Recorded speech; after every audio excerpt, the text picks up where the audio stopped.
Graça e paz, amado de Deus, você está no meio, no seu nosso ponto teológico, estamos aí para mais um vídeo comparativo, sei que vocês gostam, Romanos e William Hendricks, da editora Cultura Cristã, mais o Douglas Moo, né? Este comentário aqui de Romanos, é o comentário exegético da Vida Nova, só lembrando que eu tenho um vídeo separado de cada um deles aqui no canal, aliás, se você deseja adquirir pelo nosso link, lá no vídeo dele, né, sozinho, tem um link para você comprar na livraria El Shaddai com preço bacana, tá certo? Fixado nos comentários. Para você que não me conhece, sou o pastor Anderson Porto, seja muito bem-vindo ao nosso Ponte Teológico, nosso canal de teologia, de reviews. Sugiro a você que dê uma olhadinha na nossa playlist para ver o que temos lá, várias videoaulas, várias lives interessantíssimas. Peço a você que desde já faça parte da família Ponte. 2 segundos para você se inscrever, não é inscrito não? 1, 2, pronto, já está inscrito, não doeu, ativou o sininho, show, muito bem, agora dê seu like, isso, e você pode estar compartilhando aí nossos vídeos nos grupos de WhatsApp, Facebook, Telegram, isso ajuda a engajar o canal, pessoal, ajuda a crescer, graças a Deus chegamos a 10 mil inscritos, rumo aos 20 mil, tá certo? E eu peço a você que, se você deseja nos ajudar, ser um apoiador do nosso canal, aqui embaixo nos comentários tem o link do Apoia-se. Se você se tornar nosso apoiador mensal a partir de R$5, 5, 10, 15, 20 dentro das suas posses, né? Se você fizer isso, nós vamos colocar você no nosso grupo do WhatsApp, que não é grupo para debate, para discussões teológicas, não. É um grupo onde a gente fala sobre os livros, as divulgações, os lançamentos, as promoções, tá certo? E se você se tornar nosso apoiador mensal, quando nós alcançarmos a meta financeira que você vai ver lá na plataforma, nosso intuito é começarmos a sortear livros de teologia como esses daqui, né, para os apoiadores, tá certo? Separei aqui um trecho, que é um trecho conhecido, né, o meu justo viverá pela fé, Romanos 1,17. Eu vou ler aqui um trecho do que diz o Hendricks e um trecho do que diz o nosso querido Douglas Moo, tá certo? É óbvio, né, que o comentário do Douglas Moo, comentário muito mais conteúdo, muito mais páginas, mas é importante você saber mais ou menos o que escreve, a maneira de comentar de cada um desses autores. Eu deixei separado aqui está, eu deixei marcado. Então, temos aqui, ó, Romanos 1,17, aqui, ó, achei. Ele escreve em negrito, pois nele a justiça que vem de Deus é revelada de fé em fé, como está escrito, o justo, porém, viverá pela fé. Vamos ver o que diz aqui, ó. Analisada isoladamente, sem referências ao contexto, a expressão aqui traduzida, justiça de Deus, poderia ser traduzida justiça de Deus. Né? A questão, então, é o que isso significa. Como Lutero lutou com esse problema, como ele o aborreceu, até que um dia, de forma muito súbita, por divina iluminação, ele compreendeu que o que estava implícito aqui não era a justiça retributiva de Deus, mas a justiça gratuitamente imputada ao pecador pela soberana graça de Deus, com base na expiação substitutiva de Cristo, fazendo dela uma possessão do próprio pecador por meio da fé dada por Deus. Quando o grande reformador descobriu que Romanos 1,17 fala do gracioso veredito de Deus que declara o crente de posse da justiça, ele experimentou o dia mais feliz de sua vida, no que se pode denominar seu comentário sobre Romanos. Ele escreve, o que Lutero escreveu, a suma e substância desta carta é humilhar, esbulhar, destruir toda a sabedoria e justiça da carne, e afirmar e ampliar, provar ser grande a realidade do pecado, por mais inconscientes que sejamos nós de sua existência. Ele prossegue, realçando que sempre houve pessoas, judias e gentias, que creram na possibilidade de bondade interior. Destas, diz o apóstolo, dizendo-se sábias, tornaram-se loucas, Romanos 1,22. Lutero, pois, mostra que em Romanos o apóstolo ensina exatamente o oposto, ou seja, que o único caminho no qual as pessoas se tornam realmente boas é aquele providenciado pela justiça de Deus. Declara ele, ó, abre aspas, porque Deus não nos quer salvar com base em nossa própria justiça, e sim com base numa justiça extrínseca, né? Aquela que não se origina em nós mesmos, mas nos vem de uma esfera além de nós, a qual não se origina da terra, mas vem do céu. Fecha aspas para Lutero. A experiência de Lutero mudou sua visão da Bíblia. Deste ponto em diante, a Escritura tornou-se-lhe um livro de luz e alegria. Era como se ele tivesse sido liberto de um cárcere escuro e trazido para a bela luz do dia, onde podia inalar o ar fresco, revigorante e estimulante. A paz de Deus, que excede toda a compreensão, agora enchia seu coração e sua mente. E não foi a experiência de Lutero uma réplica da de Paulo? Leia Filipenses 3, verso 1 a 14. O que faz Romanos tão fascinante é o fato de ela ser não só o produto de inspiração divina, mas também a súbita experiência de conversão do apóstolo. Lutero e Calvino definiram o termo que na AV é traduzido como a justiça de Deus, como que indicando a justiça que tem valor diante de Deus. Não pode haver dúvida sobre o fato de que esse tipo de justiça é realmente indicado. Permanece a pergunta: não se deve acrescentar algo? Ambos os reformadores, em sua discussão, realmente acrescentaram algo. Acrescentaram que a justiça a que Paulo se refere é gratuitamente outorgada por Deus ou imputada ao pecador que, pelo poder do Espírito Santo, a aceita, ou seja, se apropria de Cristo e de todos os seus benefícios por meio da fé. Que essa posição é correta torna-se evidente quando se consente que Paulo seja seu próprio intérprete. Em Filipenses 3, verso 8 e 9, ao discutir o mesmo tema, ele escreve, abre aspas para Paulo, para que eu pudesse ganhar Cristo e ser encontrado nele, não tendo justiça propriamente minha, justiça legal, mas aquela que é de Deus, e descansar na fé. É evidente, pois, que também aqui, em Romanos 1,17, o termo em questão deve ser traduzido como justiça que vem de Deus, significando que Deus, seu autor, imputa ao pecador esse estado de retidão, o qual é aceito pela fé. Do início ao fim, essa justiça é sola fide, unicamente pela fé. Isso também explica a expressão de fé em fé. Vejamos Romanos 3,28. E ainda que a fé é dom de Deus, toda ela é uma questão de graça soberana, não de obras. Veja CNT sobre Efésios 2, 8 a 10. Isso não deve ser interpretado como se o exercício da fé fosse a operação de Deus.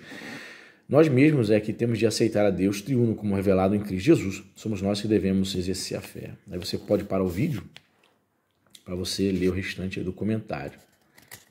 Ele gasta algumas páginas, sim. Eu posso parar aqui, você pode parar o vídeo para você ver. Ele gastando aí um certo tempo, que é um versículo muito importante. Tem umas notinhas de rodapé. Aqui do lado tem mais notas. Aqui o comentário aqui na página 85, página ao lado. Aí vem aqui as notas, olha. Bastante coisa, né? Você pode parar o vídeo aí para ver mais detalhes, ó. Então ele dedica um período aí, um bom espaço para comentar Romanos 1,17, né? Que é o versículo que fez com que Martim Lutero se convertesse, né? Aí chega no versículo 18. Então ele dedicou 1, 2, 3, 4, 5, 6, 6, né? 6 páginas. 5, 17 aqui. 5 páginas para comentar Romanos 1,17. Vamos ver aqui o Mu. Olha, vou dizer para vocês, hein? Vocês vão adivinhar quantas páginas dedica para comentar só o versículo 17. Sabe quantas páginas só para comentar o versículo 17? O Douglas Moo. Sabe quantas? 35 páginas só para comentar o 17. É mole ou quer mais? E olha a quantidade de notas embaixo. Olha, abusando das questões técnicas do grego, do hebraico. Olha. Um comentário exegético, né, pessoal? Vamos ler um trecho aqui. Ó. O versículo 17 mostra por que, observe novamente o pós-gar. O evangelho é o poder salvador de Deus para todo aquele que crê, conforme diz o verso 16, a parte B. Nele, no evangelho, a justiça de Deus está sendo revelada. O verbo traduzido por está sendo revelada, apocalipto, é um termo bíblico importante, significando originalmente descobrir. Esse verbo e seu substantivo cognato, revelação, são comumente usados por Paulo para se referir à revelação escatológica de vários aspectos e elementos do plano redentor de Deus. Às vezes, essa revelação é um descobrimento que se abre ao intelecto de várias verdades relacionadas aos propósitos de Deus. Mas, em outros lugares, empregando a linguagem e os conceitos da literatura apocalíptica judaica, Paulo usa a palavra para denotar o descobrimento de como o plano redentor de Deus se desenvolve no nível da história humana. Se adotarmos nessa passagem o primeiro significado, o cognitivo, o cognitivo, então Paulo está falando de como o Evangelho nos revela ou nos informa sobre a justiça de Deus. Se assumirmos um significado mais dinâmico de revelar, no entanto, a observação de Paulo significa que, de algum modo, o Evangelho, na verdade, torna manifesto ou faz existir a justiça de Deus. Devemos optar pelo segundo significado em 1,17. É um significado comum do verbo em Paulo e, como veremos, geralmente corresponde a como é empregado em algumas passagens fundamentais do AT que o influenciaram. Isso também corresponde ao significado mais provável de revelar em 1,18. A ira de Deus está sendo revelada, isto é, sendo infligida do céu. E a afirmação relacionada em 3,21. A justiça de Deus foi manifestada. Uma diferença decisiva entre 3,21 e 1,17, no entanto, é o tempo do verbo. O tempo verbal perfeito em 3,21, por um lado, foca na cruz como o momento da intervenção decisiva de Deus para estabelecer sua justiça. Em 1,17, por outro lado, o tempo presente sugere que Paulo esteja pensando em um processo contínuo ou em uma série de ações associado à pregação do Evangelho. Em todo lugar que o Evangelho estiver sendo proclamado, a justiça de Deus em sua plenitude escatológica está sendo revelada. Cara, e essas notas aqui, ó. Veja, por exemplo, Salmos aqui 98:2, o Senhor tornou conhecida a sua salvação e revelou sua justiça na Septuaginta, na versão de 70. Apeklapsen tem dikayasin autu. No hebraico, o que diz no hebraico aqui, ó? Nilá, né? Nilá tsere, keto. Sobre isso, veja adiante. A gente cita aqui, cadê? Adiante. E também Isaías 56:1, pois a minha salvação está prestes a vir, a minha justiça, na Septuaginta lá, Eleus mu. E aqui tem no hebraico o termo vetside kati, né? Vetside kati. Em breve será revelada Apocalipse Tenai. Aí citando aqui, ó, citando Jimmy Down, lá. Veja, por exemplo, Doom é Down. Rapaz, são 35 páginas, pessoal. Aí eu vou dar uma colher de chá para você dar uma olhadinha aí, ó. Ó, citando aqui, ó, Kaiserman, que é um teólogo muito importante, N.T. Wright. Aqui, a interpretação de a justiça de Deus desempenhou um papel significativo na interpretação de Paulo e do Evangelho de modo geral, desde Agostinho até Lutero.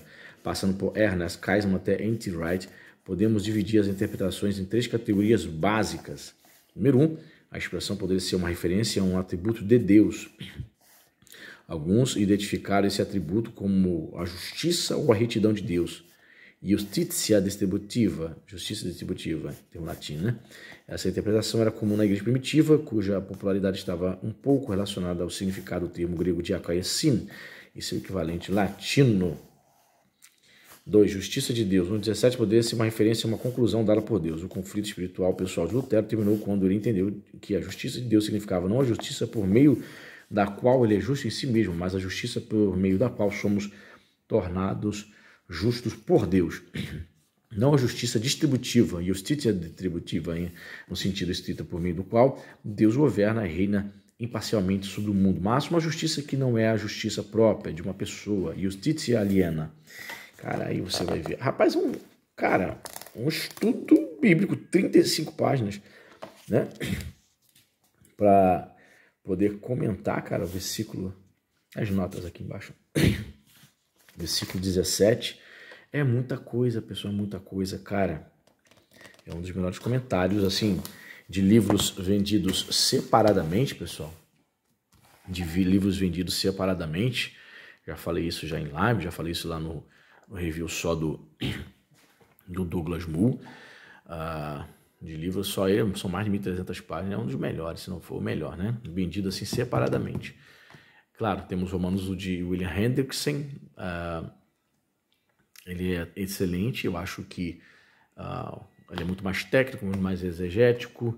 Ele também é exegético, mas não tanto quanto o Douglas Moo, mas são comentários importantes.